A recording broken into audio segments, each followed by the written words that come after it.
Wave note sigma को use करके पता लगाया जा सकता है कि मार्केट या जो प्राइस एक्शन है वो बैलेंस स्टेट में है या इनबैलेंस स्टेट में है। बैलेंस स्टेट होता है जहां मार्केट या प्राइस एक्शन हम कहें वो रेंज बाउंड होता है, वो एक पर्टिकुलर पॉइंट से बेस्ड ऑन इट्स वॉलेटिलिटी दूसरे पॉइंट की तरफ मूव करना स्टार्ट कर देता है। और इम्बैलेंस स्टेट होता है जब मार्केट ट्रेंडिंग हो जाती है, मतलब एक क्रिटिकल ब्रेकआउट होता है, जैसे यहाँ सप्लाई जोन का अगर ब्रेकआउट होता है या डिमांड जोन के नीचे की तरफ ब्रेकआउट होता है, it means the market is entering the imbalance zone.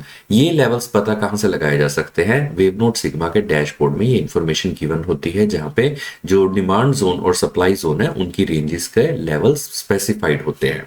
तो अगर मार्केट बैलेंस स्टेट में है, let us say at this moment what you see on the chart, अगर मार्केट बैलेंस स्टेट में है और जो बैकग्राउंड ट्रेंड है ये बेरिश नजर आ रहा है, तो ऐसे केस में हम लोग प्रेफर करते हैं डाउनवर्ड साइड का ट्रेड लेना। लेकिन ये एक हैश ट्रेड होता है, क्योंकि मार्केट अगर बैलेंस स्टेट में एंटर, बैलेंस स्टेट से एग्जिट करेगी, तो उस केस में हमारी जो हेजिंग है वो हमें हेल्प करती है।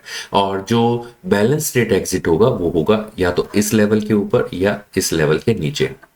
तो से फॉर एग्जांपल आप अगर बेरिश ट्रेंड के साथ में इस टाइम पे मूव कर रहे हैं तो यहाँ आपका स्टॉप लॉस प्लेस होता है, या अगर आप बुलिश ट्रेंड, बैकग्राउंड बुलिश नजर आ रहा है और आप यहाँ से बाउंस की वेट कर रहे हैं और बाउंस होने के बाद आप ट्रेड में एंटर करते हैं, तो usually you place stop loss at the bottom of the demand zone in that case, क्योंकि ये वो लेवल है, लेवल ए एंड बी जो स्क्रीन पे मार्क्ड है, ये वो लेवल है जिनके बाहर निकलने पे प्राइस एक्शन जो है वो इम्बैलेंस स्टेट में या ट्रेंडिंग जोन में एंटर कर जाएगा और वहां से ट्रेंड्स बनने स्टार्ट होंगे। यूजुअली तीन कंडीशन आपको डिमांड एंड सप्लाई जोन्स की मिलेंगी। पहला, डिमांड और सप्लाई जोन गैप्ड आउट होंगे, मतलब इन दोनों में गैप नजर आ रहा होगा जैसे यहाँ पे नजर आ रहा है।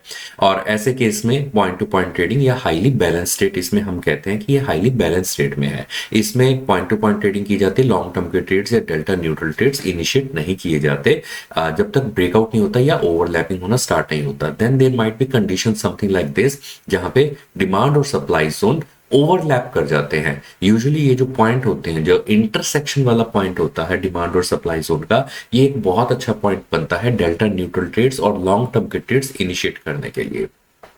तो से अगर आप इस टाइप की कंडीशन में इस टाइम पे ट्रेड कर रहे हैं, यहाँ लॉन्ग टर्म ट्रेड्स प्रेफर नहीं किए जा सकते जब तक मार्केट इम्बैलेंस स्टेट में एंटर नहीं करती। इधर मतलब ओवरलैप नहीं भी हुआ, लेकिन अगर ब्रेकआउट होता है अपसाइड पे सप्लाई या डिमांड जोन के बॉटम साइड पे, तो in that case also trades can be initiated. But अगर ओवरलैपिंग कंडीशन मिल जाती है हमें, तो ये एक गुड सिग्नेचर होता है नए long term delta neutral trades initiate करने का। And why I am saying delta neutral, because यहां से अभी एस्टिमेटेड नहीं होता कि मार्केट अप साइड पे ब्रेकआउट करेगी या डाउन साइड पे ब्रेकआउट करेगी। हालांकि आपके पास इंफॉर्मेशन होती है, ट्रेंड जो बैकग्राउंड से पता चलता है उससे कि किस साइड की पॉसिबिलिटी ज्यादा है, तो अकॉर्डिंगली आप अपने वेटेजेस को चेंज कर सकते हैं। येट जब भी ओवरलैपिंग बॉक्सेस हमें मिलते हैं, ऐसे केस में हम लोग प्रेफर करते हैं कि हम डेल्टा न्यूट्रल ट्रेड्स ही इनिशिएट करें। तो इनको यूज करके, डिमांड और सप्लाई जोन को यूज करके आप लोग पता लगा सकते हैं कि whether price action is in balance state, intraday करना प्रेफर रहेगा, लॉन्ग टर्म ट्रेड इनिशिएट करना बेटर है, या किस टाइप के कंडीशंस मार्केट के इस टाइम पे प्रिवेल कर रहे हैं।